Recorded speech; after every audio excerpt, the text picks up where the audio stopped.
Everyone, स्वागत है आप सभी का स्टेनो टॉक्स पर। रेडी हो जाइए, डिक्टेशन स्टार्ट होगा 5 सेकंड बाद। उमर अब्दुल्ला आज केंद्र शासित जम्मू कश्मीर के पहले मुख्यमंत्री बन गए हैं। अनुच्छेद 370 हटाए जाने के बाद जम्मू कश्मीर में हुए पहले विधानसभा चुनाव में INDIA को बहुमत मिला। इसमें नेशनल कॉन्फ्रेंस को सबसे अधिक 42 सीटें मिली। आज़ादी के बाद से अब्दुल्ला परिवार की तीसरी पीढ़ी कमान संभाल रही है। नेशनल कॉन्फ्रेंस के नेता उमर अब्दुल्ला ने बुधवार यानी 16 अक्टूबर को जम्मू कश्मीर के CM पद की शपथ ली। इसी के साथ उमर अब्दुल्ला केंद्र शासित राज्य के पहले मुख्यमंत्री बन गए हैं। जम्मू कश्मीर में धारा 370 हटने के बाद पहली बार हुए विधानसभा चुनाव में INDIA को बहुमत मिला।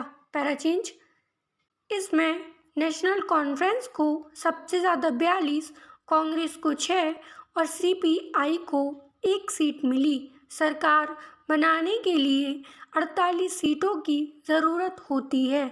डॉक्टर फारूक अब्दुल्ला के बेटे और शेख अब्दुल्ला के पोते हैं उमर अब्दुल्ला। उनका जन्म 10 मार्च 1970 को इंग्लैंड में हुआ। उमर को राजनीति अपने पिता की तरह ही विरासत में मिली। उमर ने अपनी शुरुआती शिक्षा भारत के एक बोर्डिंग स्कूल से पूरी की। आगे की शिक्षा उन्होंने लंदन से पूरी की। साल 1996 की बात है, जम्मू कश्मीर में विधानसभा चुनाव हुए। नेशनल कॉन्फ्रेंस प्रचंड बहुमत के साथ सत्ता में लौटी। पैराचेंज, मौके की नज़ाकत को देखते हुए फारूक अब्दुल्ला ने बेटे उमर अब्दुल्ला को राजनीति में लॉन्च कर दिया। 1998 के लोकसभा चुनाव में फारूक अब्दुल्ला ने बेटे को नेशनल कॉन्फ्रेंस से टिकट देकर श्रीनगर से चुनाव लड़वाया। उमर चुनाव जीत गए और केंद्र में मंत्री बने। 1999 के लोकसभा चुनाव में महबूबा मुफ्ती को हराकर फिर संसद पहुंचे और अटल बिहारी वाजपेयी की सरकार में वाणिज्य और उद्योग राज्य मंत्री बने। साल 2001 में वो देश के सबसे युवा विदेश मंत्री बने। हालांकि 17 महीने बाद ही यानी दिसंबर 2002 को उन्होंने पद से इस्तीफा दे दिया। इसके बाद फारूक ने उन्हें पार्टी का राष्ट्रीय अध्यक्ष बना दिया। पैराचेंज, तभी विधानसभा चुनाव हुए। उमर गांदरबल विधानसभा सीट से चुनाव लड़े लेकिन हार गए। मैं उमर को राजनीति में लाने के पक्ष में नहीं था। साल 2009 में जम्मू कश्मीर में विधानसभा चुनाव हुए।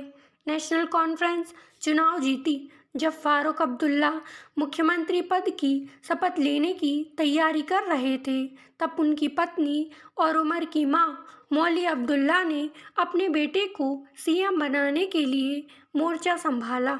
जनवरी 2009 में शेख अब्दुल्ला की तीसरी पीढ़ी यानी उमर अब्दुल्ला जम्मू कश्मीर के मुख्यमंत्री बने। अब्दुल्ला परिवार की कहानी झेलम नदी के किनारे बसे श्रीनगर के सौरा इलाके से शुरू होती है। पैराचेंज, उनके पूर्वज सप्रू गोत्र के कश्मीरी ब्राह्मण थे। यह बात खुद उमर अब्दुल्ला के दादा शेख अब्दुल्ला ने कई बार सार्वजनिक तौर पर स्वीकार की थी कि उनके पूर्वज हिंदू ब्राह्मण थे। साल 1766 की बात है। उनके परदादा सूफी मीर अब्दुल रशीद बेहाकी से खासा प्रभावित हुए और उन्होंने इस्लाम अपना लिया था। शेख के परदादा का नाम बाल मुकुंद कौल था। शेख अब्दुल्ला भारत के टुकड़े पर नए राष्ट्र पाकिस्तान बनाने के खिलाफ थे। इस कारण शेख उस वक्त के कट्टर मुस्लिम नेताओं के निशाने पर आ गए थे। कश्मीरी पत्रकार बसारत पीर ने अपनी किताब कर्फ्यूड नाइट में इसका जिक्र किया है। आई होप डिक्टेशन आप सभी ने लिख लिया होगा। टोटल 500 शब्द बोले गए हैं। 100 वर्ड्स पर मिनट की स्पीड का डिक्टेशन है। इसको ट्रांसक्रिप्शन करने के लिए आपको सिर्फ 30 मिनट का टाइम मिलेगा। कुछ नए शब्द आए हैं तो उनकी आउटलाइन की प्रैक्टिस आप बार बार करेंगे, और अगर आपको फिर भी डिक्टेशन लिखने में प्रॉब्लम आ रही है तो इसका रिपीटेशन करेंगे और 2 बार डिक्टेशन को लिखेंगे। ट्रांसक्राइब ज़रूर करना है, इसको बिल्कुल भी लिख के ऐसे ही नहीं छोड़ना है। इस बात का आपको खासा ध्यान रखना है। वीडियो पसंद आई हो तो लाइक शेयर एंड सब्सक्राइब जरूर करें। Thank you.